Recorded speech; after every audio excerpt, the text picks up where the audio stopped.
নাই, কত বৃষ্টিতে আমি বাবা ভিজেছি, কত শীতে আমি কাবু হয়েছি, কত রজনী রাত জেগেছি। সন্তান, আজকে আমি মামলার আসামি। মেরে বাবা হিসেবে তোমাকে বড়ই আদর করতাম আমি, আজকে কিছু গুনাহ নিয়ে আমার গুনাহ তুমি হালকা করে দাও। সেই দিন মেয়েটিও জবাব দিবে, বাবা সন্তান হিসেবে দায়িত্ব ছিল আপনার পক্ষ থেকে আমার হক পাওয়া, হালালে না হারামে এটা আমার দেখার বিষয় ছিল না। আব্বাজান, আমি নিজের চিন্তায় বড় পেরেশান হয়ে আছি, তোমার গুনাহের জিম্মাদারি নেওয়ার মতো সময় আমার নাই। সেই দিন মেয়েটাও চলে যাবে, আল্লাহর বান্দা কাঁদতে থাকবে। আল্লাহ বলবে, বান্দা তোমার আর কেউ কি আছে? বলে, আল্লাহ আমার বিবি আছে। ডাকো তোমার বিবিকে। সেই দিন ডাকা হবে, বিবি সামনে এসে দাঁড়াবে। বিবি রে, তোমার একটু হাসির জন্য, তোমার গহনার জন্য, তোমার কাপড়ের জন্য দোকানে মাল বিক্রি করতে যাই মিথ্যা কথা বলে কাস্টমার ঠকিয়েছিলাম, মিথ্যা বলে কাস্টমার ঠকিয়েছি, মিথ্যা কথা বলে মানুষ ঠকিয়ে পয়সা রুজি করেছি, হালাল হারাম বাসি নাই, জীবন গড়েছি, বহু জহর কাদা করেছি, বহু আসর কাদা করেছি, বহুর জীবনের রোজা আমি ছেড়ে দিয়েছি, শুধু তুমি সুন্দরী বিবির মুখের হাসির জন্য আসামি হয়ে গেছি। বিবি রে, গুনার কিছু মামলা তুমি নাও। বিবি ডাক দিবে, স্বামী হে, বিয়ে করার সময় আপনার পক্ষ থেকে প্রস্তাবনা ছিল, সম্মানজনক ভরণ পোষণের ব্যবস্থা আপনি আমাকে করবেন, আমার প্রয়োজন আপনি মিটাবেন, এত টাকা দেল মহরে আপনি ইজাব বলেছেন, আমি কবুল বলেছিলাম। হালালে না হারামে আপনি নামাজ পড়বেন কি পড়বেন না সেটা আপনার জিম্মায়। স্বামী রে, ওই গুনাহের জিম্মাদারি আজকে আমি বিবি হিসেবে নিতে পারবো না, আজকে এগুলির সময় নাই, আমি নিজের চিন্তায় বড় পেরেশান হয়ে আছি। কথা বলে বিবিও চলে যাবে। আল্লাহর বান্দা দাঁড়ায় দাঁড়ায় কাঁদতে থাকবে। আল্লাহ বলবে, বান্দা তোমার আর কি আছে? আল্লাহর বান্দা মাথা নেড়ে বলবে, ইয়া রব, যারাই প্রিয় ছিল তারাই চলে গেছে, আর কি বা প্রিয় হবে? আল্লাহ তখন বলবে, বান্দারে, কোরআনে কি আমি বলে দিই না, আইয়ুহাল্লাযীনা আমানু লা তুলহিকুম আমওয়ালুকুম ওয়ালা আওলাদুকুম আন যিকরিল্লাহ।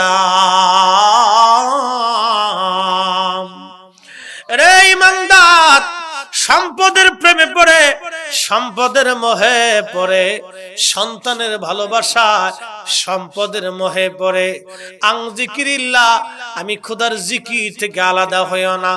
নামাজ ছেড়ে দিও না, রোজা ছেড়ে দিও না, হজ ছেড়ে দিও না, যাকাত ভুলে যেও না, জিকির ছেড়ে দিও না, সুন্নত নবীর ছেড়ে দিও না, আল্লাহর দ্বীনের পথে চলা বন্ধ করে দিও না।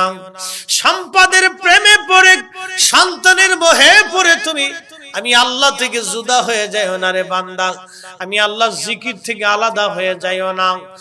আজ যদি হও, মাইয়াফআল যালিকা ফাউলাইকা হুমুল খাসিরুন, তুমি ক্ষতিগ্রস্ত হবা, তুমি ক্ষতির সম্মুখীন হয়ে যাবা। এ মুসলমান, সেই দিন মাহশরের আদালতে সন্তান ভুলে যাবে, মেয়ে ভুলে যাবে, বিবি জুদা হয়ে যাবে। যদি মনে করেন এই কথা শোনার পরে কারো যদি মন চায় আপনি নামাজ ছেড়ে দিয়ে আপনার সন্তানের জন্য জীবিকা করবেন তো করবেন, যদি কারো মন চায় আপনি রোজা ছেড়ে দিয়ে বিবির জন্য রুজি করবেন তো করবেন, যদি মনে করেন আপনি আপনার ছেলের জন্য অন্যের জমি দখল করে ঘুষ আর হারাম খেয়ে বিরাট বড় সম্পদের মালিক হতে চান তো হবেন। আমার তাতে কিচ্ছুই করার নাই, আমার তাতে কিছুই করার নাই, আমি নিষেধও করতে পারবো না, বাধাও দিতে পারবো না, তবে আপনার আখিরাত আপনার কাছে হিসাব কষে দেওয়া লাগবে। আল্লাহ বলেন, আলহাকুমুত তাকাসুরু হাত্তা হাত্তা জুরতুমুল মাকাবির। মানুষেরা সম্পদের মোহে আমি আল্লাহ থেকে জুদা হয়ে যায়, আমি আল্লাহকে ভুলে যায়। কত সময় পর্যন্ত তারা ভুলে যাবে? হাত্তা জুরতুমুল মাকাবির, কবর পর্যন্ত সময় থাকবে, এরপরে আর কোনো সময় নাই। একদিন মাটির ভিতরে হবে ঘরে মন আমার, কেন বাঁধো দালান ঘর। একদিন মাটির ভিতরে হবে ঘরে মন আমার, কেন বাঁধো দালান ঘর। মন চায় যদি খাবেন, অসুবিধা কি? কতদিন খাবেন বলেন? 40, 50, 60, এর বেশি খাওয়ার আর সুযোগ নাই, এর বেশি খাওয়ার আর সুযোগ নাই। কতদিন? এদেশে যারা ভিক্ষা করে খায় তারাও তো বাবা খায়, এদেশে যারা দিন মজুরি করে খায় তারাও তো খায়, এদেশে যারা রিক্সা চালায় খায় তারাও খায়, যে বিরাট বড় সুদের কারবারি করে সেও খায়, ঘুষ নিয়ে বাড়ি বিবির জন্য যে বাজার সদাই করে নেয় সেও তো খায়। বাজান, সন্তানের সামান্য সুখের জন্য আপনি আখিরাত কেন বরবাদ করবেন? আপনার মতো বোকা পৃথিবীতে কে আছে?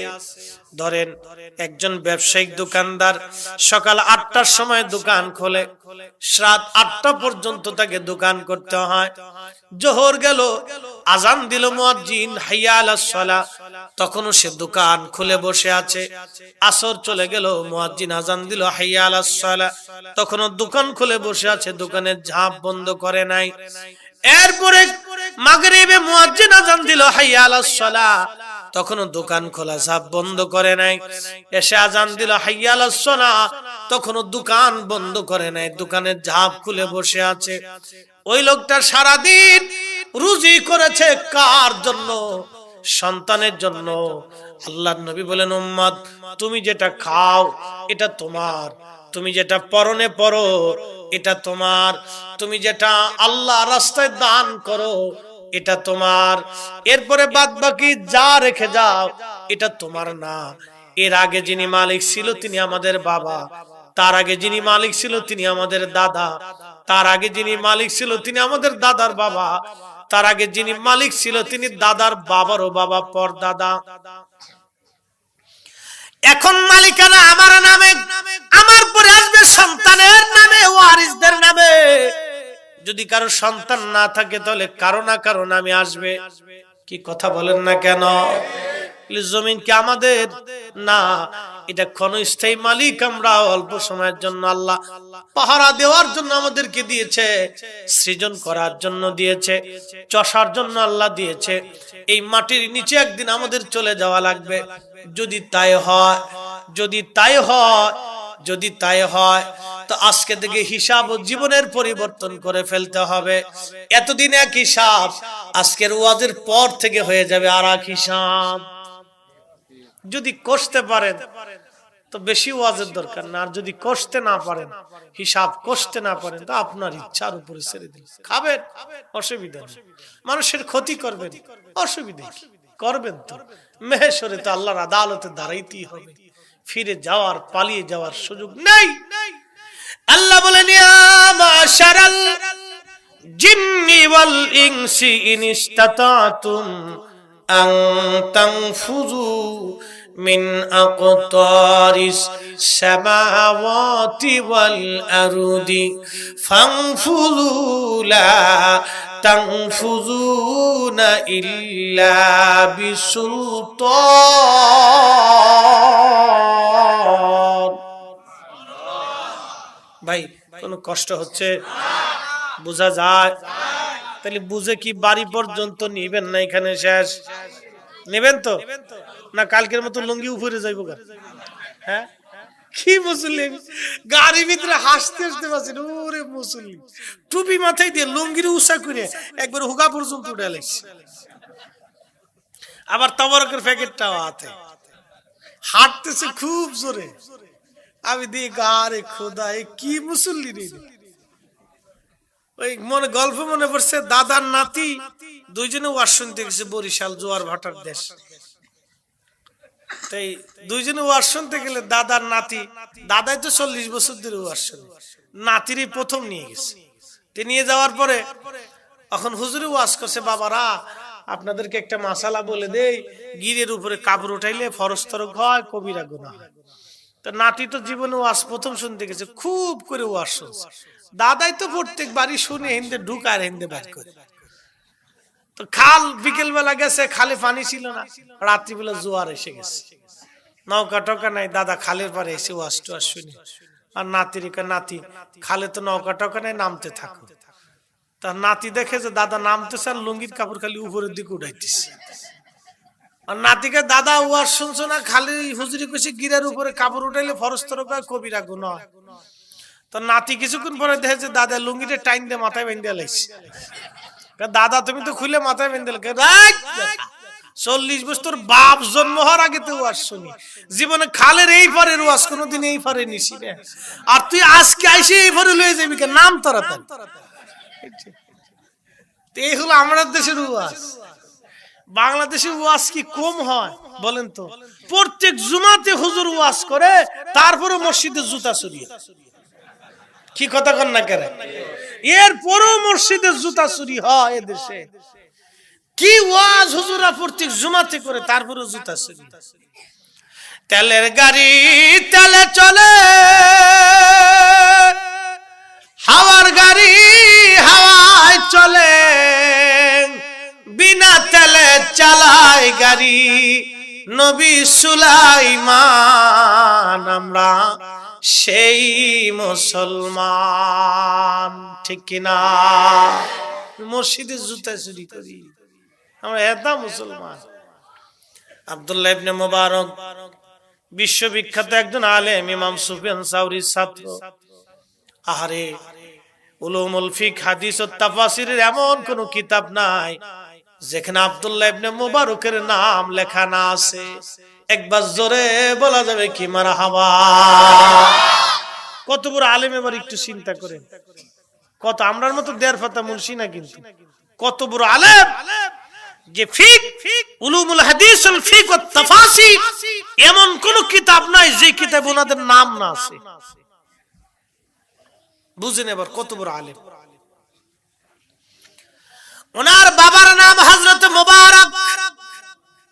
ওই যে আমার হুজুর নিজামী হুজুর, নুরি হুজুর আগে বলে গেছে যে বোতল শার মুরিদ হলে পোলা তো বাবা শার মুরিদ। কি কথা তো খারাপ বলেন, বাপ হলো বোতল শার মুরিদ।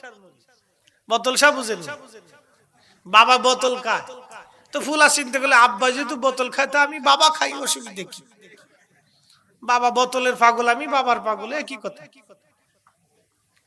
জেতা বাপ তেতা ফুলা। এই জন্য আমাদের পরিবর্তন হওয়া দরকার। নিজের ছোট্ট বাচ্চাটাকে ছোট্ট খাল থেকে পরিবর্তন করতে হয়। বাপ একটা কথা বলে দিয়ে যায়, আপনাদের দেশে কামার আছে না, হাড়ি পাতিল বানায় আসে না, এই যখন এটা কাঁচা থাকে, যখন এটা যেই যেই আপনার কি বলে, আপনার যেই আঙ্গুল যেইভাবে ঘুরায়, এটার এইভাবে নকশা হয়। এটা যখন কাঁচা থাকে ওইভাবে ঘুরাইলে এটা ওইভাবেই তৈরি হয়। আর যখন এটা আগুনের মধ্যে পোড়ায়, তখন এটা আর আপনি সোজা করতে পারবেন, এটা নকশার হয় না, এটা যেরকম এরকমই থাকে। তো বাচ্চা ছোট কাল থেকে এর আদব লেহাজ চরিত্র শিক্ষা দিতে হয়। যখন এটা বড় হয়ে যায়, তখন বাবার দিকে চোখ রাখা, এক বুড়া মানুষ বুঝো কি, মানে এটা পাইকি গেছে, এটা রহন আর বোঝানো যায় না, ছোট্ট কাল থেকে শিখাইতে হয়। এই জন্য বড় ভূমিকা হলো মার ভূমিকা। মা একটা আনছেন, বিয়ে করছেন একটা বউ, হ্যাঁ তা আগে টিকটক বানাইতো। কি হাসেন কে? সেরি নাচে, বাপে চাইছে মায়ের নাচ দেখে বাপে আসে, গা মায়ে তো খুব ভালোই নাচ শিখছে রে, ইস আমার মায়ে দিদি টিকটক করে রে। আরে বাপ, এ বাপ না তুই হিজলে রে, তোকে জুতা দিয়ে আগে পিটানোর দরকার। এই কথা বলেন না কেন? ও বাপ কাকে জুতা দিয়ে পিটাইতে হবে? বেটা তুই হিজলে, তোর মেয়ে টিকটক করে নাচে, হাজার হাজার পুরুষ মানুষ সেটা মিডিয়ার মাধ্যমে দেখে, তো লজ্জা করা উচিত বেটা।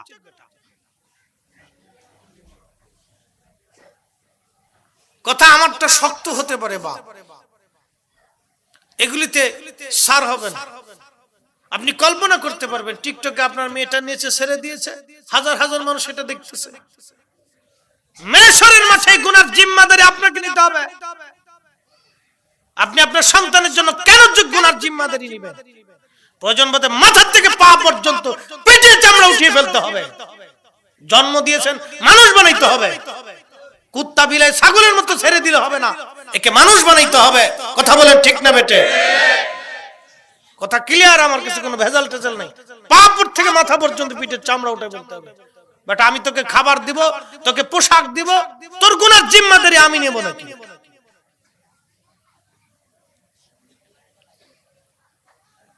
কঠিন মেহশরের মাঠে সন্তানের জন্য আপনি কেন গুনার জিম্মাদারি নিতে যাবেন?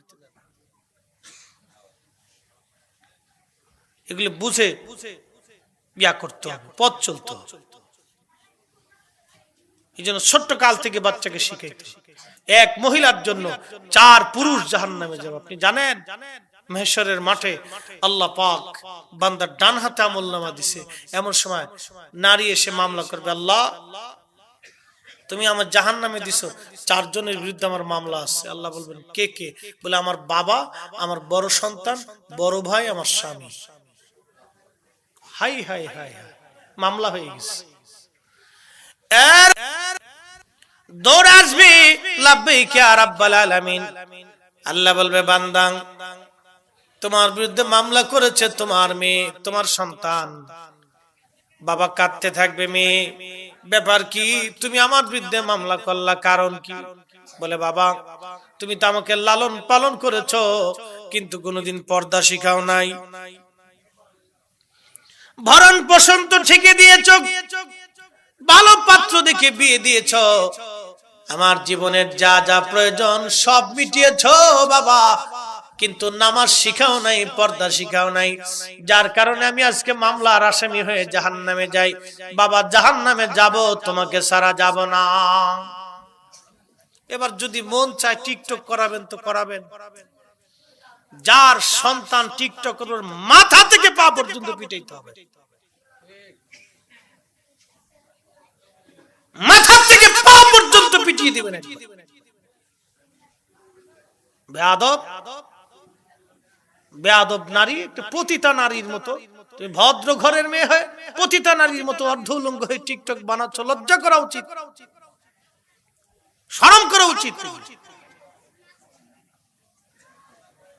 আমার কথা এভাবেই, এত দুয়াই ফুয়াই কথা বলে আপনাকে বুঝাইতে হবে আমার এত দায় ঠেকছে নাকি? হ্যাঁ, জান্নাতে গেলে কি আপনি আমারে সওয়াব দিবেন নাকি? কথা কাট ক্লিয়ার, কাট শাট, বাকি ঝুঁকি বলে কোনো লাভ নেই। ক্লিয়ার কাট কথা বলতে হবে। এটা ওয়াজের মঞ্চ, শুধু ওয়াজ না, এখান থেকে শিখে যেতে হবে। আমি কি বলবো আপনাকে নিয়ে যেতে হবে। দাওয়াত দিছেন কেন? ওয়াজ শুনবেন কেন? টাকা দিয়ে আনছেন কেন? আমাকে বলতে হবে কেন?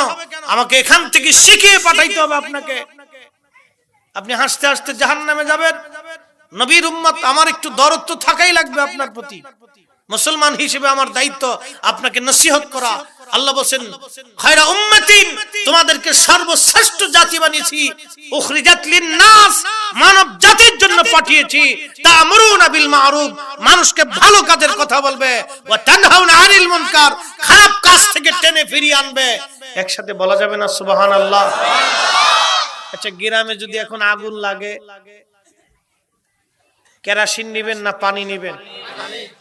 হ্যাঁ, এখন যদি ওই আগুনের দিকে একটা ছেলে দৌড়ায় যায়, ফিরাবেন না ওকে ধাক্কা দিয়ে ফেলে দিবেন?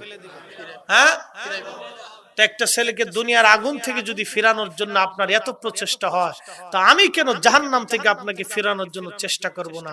প্রয়োজন বটে লাঠি দিয়ে পিটাইতে হবে আপনাকে। আলেম হিসেবে আমাদের দায়িত্ব, ইমাম সাহেবের দায়িত্ব, প্রয়োজন বটে লাঠি দিয়ে পিটাইতে হবে। আপনাকে জাহান্নাম থেকে ফেরানোর জন্য আমাকে তো চেষ্টা করতেই হবে। শুধু আমার একার চেষ্টা কেন, ইমাম সাহেব হুজুরি রাখার চেষ্টা কেন হবে? মুতল্লির চেষ্টা হবে, মসজিদ কমিটির চেষ্টা হবে, সমাজের মুরব্বির চেষ্টা হবে, মুরব্বিদের দায়িত্ব হবে, যুবকদের দায়িত্ব হবে, শিক্ষা যারা শিক্ষা অর্জন করেছে তাদের দায়িত্ব হবে। জয় বান্দাকে জাহান্নামের আগুন থেকে ফিরিয়ে আনা, ফিরিয়ে ধরে রাখা। যে তুমি দুনিয়ার আগুন থেকে একজনকে বাঁচানোর জন্য যদি এত প্রচেষ্টা হয়, তো জাহান্নামের আগুন থেকে বাঁচানোর জন্য তাকে ফিরিয়ে টেনে ধরে নিয়ে আসতে হবে, বুঝিয়ে যায় ফিরা, ওখানে গেলেই তুই জাহান্নামে চলে যাবি। কথা বলেন ঠিক না বেঠে? এই দায়িত্ব আমাদের থাকতে হবে ভাই। বুঝে কবরে যাওয়ার দরকার,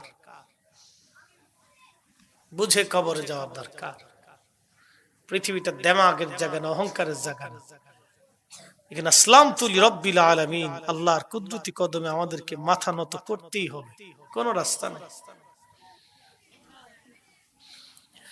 আল্লাহর বান্দা ডাকবে, হে নারী তোমার আর কার বিরুদ্ধে মামলা? বলে আল্লাহ আমার বড় ভাইয়ের বিরুদ্ধে মামলা। বড় ভাই এসে কাঁদবে, বোন কি জন্য মামলা করলি? বলে ভাই সারা জীবন আমি যা চেয়েছি ছোট বোন হিসেবে আমার আবদার তুমি পুরা করেছো। বাইরে আমাকে তো কখনো পর্দা নামাজের জন্য শাসন করো নাই।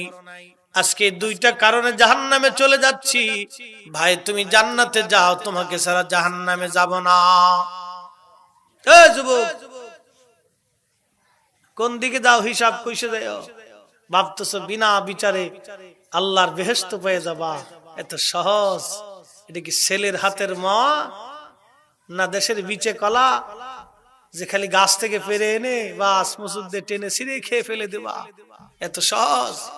মেহেশরের আদালত দুনিয়ার 50,000 বছর যত বড় হবে, একটা দিন হবে তত বড়। অন্তত একদিন দাঁড়ালেও 50,000 বছর পৃথিবীর হায়াতের সমান দাঁড়িয়ে থাকতে হবে। কল্পনাতে নিয়ে আসেন মাথায়, এতটুকুন মাথায় আনলেই তো মানুষ জীবনে গুনাহ করবে না। এই জন্য আমি বলি কবরের মুরাকাবা করবেন।